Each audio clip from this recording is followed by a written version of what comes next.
वे इस वक्त आपको बता दें कि अग्निपथ अग्निवीर वाली जो स्कीम केंद्र सरकार के द्वारा सेना भर्ती को लेकर आई गई है, इसमें का विरोध हो रहा है। लगातार विरोध के चलते सरकार आपको बता दें कि बैकफुट पर भी नजर आ रही है, लेकिन अभी तक आपको बता दें कि इस योजना को पीछे वापस नहीं लिया गया है। तो इस योजना के आने के बाद आपको बता दें कि देश भर में आक्रोश साफ देखने को मिल रहा है। इसी बीच आपको बता दें कि केंद्र सरकार के खिलाफ विपक्षी दल भी एकजुट होते नजर आ रहे हैं और इस योजना का खिलाफत करते हुए युवाओं के साथ खड़े नजर आ रहे हैं विपक्षी दल। अब ये देखना दिलचस्प होगा कि जमीन पर भी लड़ाई विपक्षी दल कितनी मजबूती से लड़ते हैं। लेकिन ट्विटर पर आपको बता दें कि BSP supremo Mayawati ji, Chandrashekhar Azad Bhim army और अखिलेश यादव समाजवादी पार्टी की तरफ से इसका विरोध जताया गया। साथ ही आपको बता दें कि राहुल गांधी कांग्रेस की तरफ से भी इसका विरोध जताया गया है। बहुजन समाज पार्टी के अध्यक्ष मायावती जी के द्वारा आपको बता दें कि ट्विटर पर एक ट्वीट करते हुए लिखा गया है कि सेना में काफी लंबे समय तक लंबित रहने के बाद अब केंद्र सरकार ने सेना में 4 वर्ष अल्पावधि वाली अग्निवीर नई भर्ती की योजना घोषित की है।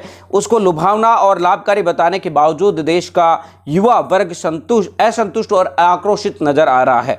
वे सेना भर्ती व्यवस्था को बदलने का खुलकर विरोध करते नजर आ रहे हैं। इनका मानना है कि सेना और सरकारी नौकरी में पेंशन आदि के लाभ को समाप्त करने के लिए ही सरकार सेना में जवानों की भर्ती की संख्या को कमी के साथ साथ मात्र 4 साल के लिए सीमित कर रही है, जो घोर अनुचित तथा गरीब और ग्रामीण युवाओं और उनके परिवार के भविष्य के साथ खुला खिलवाड़ है।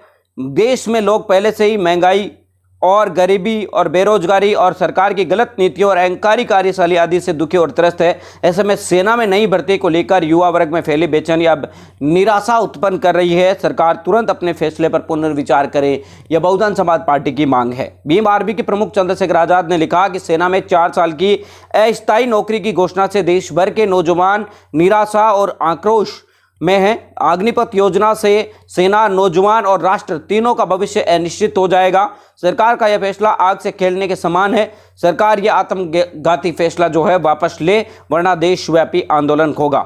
और भी अखिलेश यादव समाजवादी पार्टी के जो नेता है, उनकी तरफ से एक स्टेटमेंट आपको बता दें कि जारी किया गया है। उन्होंने कहा कि देश के भावी सैन्य बलों पर बल का दुरुपयोग करके सरकार जो है युवाओं का मनोबल गिरा रही है। भारत माता का उद्घोष का झूठे दिखावा का नहीं बल्कि सच्ची देशभक्ति का प्रतीक होना चाहिए। सेना के ठेकेदारीकरण का देश और सच्चे देशभक्त युवाओं के लिए विश्वासघात के समान है, फौजी आउटसोर्स का विषय नहीं है। तो यानी कि यहाँ पर सभी राजनीतिक दलों ने जो है एक तरीके से विरोध जताया। राहुल गांधी जो कांग्रेस पार्टी के, उन्होंने कहा कि किसान आंदोलन के दौरान भी उन्होंने कहा था कि जो किसान बिल है वो किसानों का समर्थन समझ में नहीं आया था, और अब युवाओं को ये बिल भी समझ में नहीं आ रहा। समझ में नहीं आ रहा कि प्रधानमंत्री जी को आखिर देश के जनता की बात समझ क्यों नहीं आती।